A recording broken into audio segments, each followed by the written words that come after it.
नमस्कार सर। नमस्ते।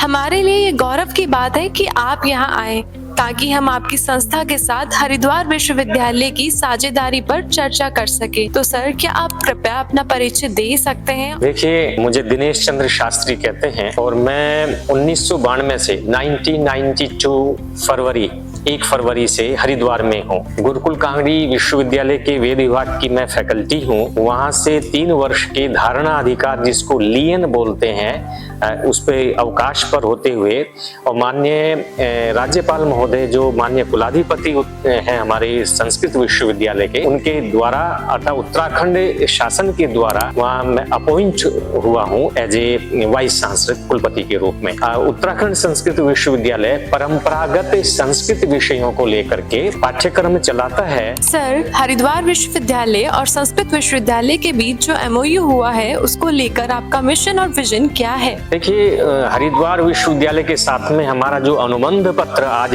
साइन हुआ है, हमने सिग्नेचर किए हैं, वो इसलिए हमने किए हैं क्योंकि ये जो वर्तमान जगत है, जिस परिवेश में हम लोग रह रहे हैं, उसमें आप केवल एक तरीके से ही चल नहीं सकते। प्राचीनता के साथ में आधुनिकता का भी होना बहुत जरूरी है। यदि आप यात्रा कर रहे हैं, आजकल तो वाहन में 4-4 पहिए लगे होते हैं, लेकिन हम किसी को यदि समझाएं तो रथ में 2 ही पहिए होते हैं।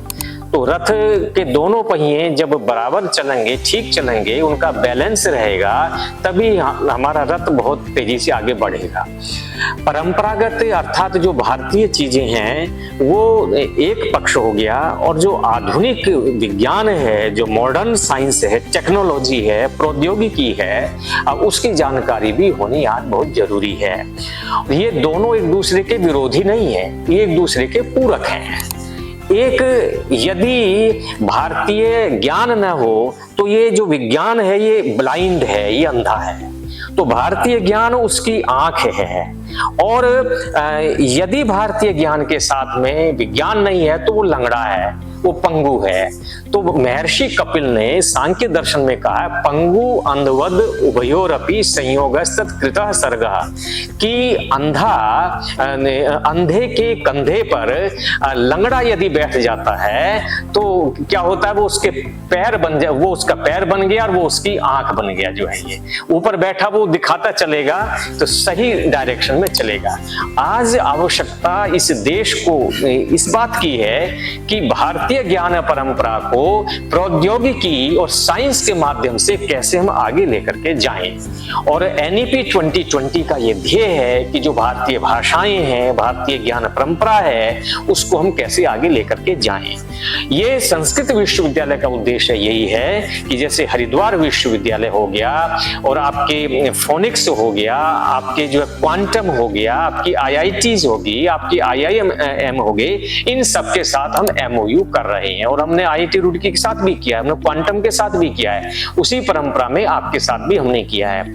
हर विश्वविद्यालय की इंस्टीट्यूशंस की कुछ ना कुछ विशेषताएं होती हैं, तो आपके विश्वविद्यालय की भी विशेषताएं हैं, तो इसलिए उस विशेषताओं को हम अपने अंदर समाहित करेंगे। और जो हमारे पास ज्यादा नहीं, हमारे पास तो संस्कृत साहित्य के अंदर जो भारतीय ज्ञान परंपरा, वही हम आपको देंगे जो है। तो उसको दे करके हम क्या करेंगे, ज्वाइंट रिसर्च वर्क के रूप में हम करेंगे।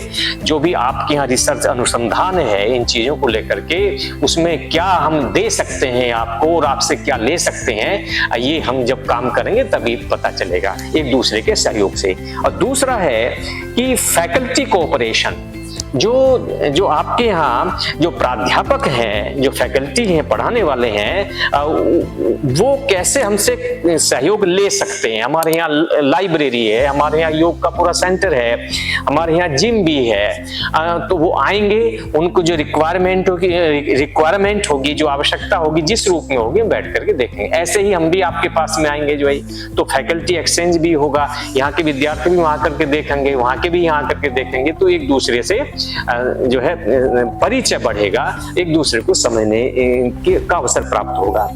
और joint organisation of seminars, conferences, workshops offline and online both जो है ये बहुत इजी है। यदि ऑफलाइन नहीं हो सकता तो ऑनलाइन हो सकता है। और वर्कशॉप, सेमिनार, ये तो एक इतना बढ़िया कंसेप्ट है। जब कोविड-19 के समय में जो आया, इसने पूरी दुनिया को एक अलग ही स्कूल दे दिया सिखाने के लिए जो है। तो इस टेक्नोलॉजी का भी हम प्रयोग करेंगे जो है ये। और जो भी पब्लिकेशन है आपके यहाँ है या हमारे यहाँ है, उसमें कैसे ज्वाइंट पब्लिकेशन हम कर सकते हैं। कोई रिसर्च मैगजीन हम शुरू कर सकते हैं, कोई रिसर्च पेपर हम कर सकते हैं, या कुछ और चीजें हो सकती हैं, वो भी हम करने के लिए तैयार हैं जो है ये।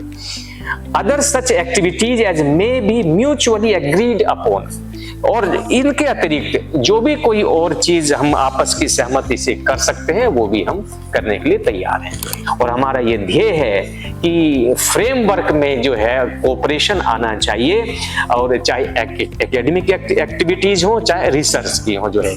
तो जो NEP 2020 का जो लक्ष्य है कि भारतीय ज्ञान परंपरा, इंडियन नॉलेज ट्रेडिशन जो है, उसको कैसे हम ऊपर लेकर के जाएं, जिस भी तरीके से हम लेकर के जा सकते हैं उन तरीकों को हम अपनाएंगे। बिल्कुल sir, thank you so much. Sir, विद्यार्थियों के लिए आप क्या संदेश देना चाहेंगे? देखिए, हमारा देश क्षेत्रफल की दृष्टि से छोटा है, जनसंख्या की दृष्टि से हमारा देश आज जनसंख्या विस्फोट के कगार पर खड़ा हुआ है। मैं ये चाहूंगा कि हमारा देश रहना चाहिए, हमारा भूभाग रहना चाहिए जो है, उसमें विस्फोट नहीं होना चाहिए।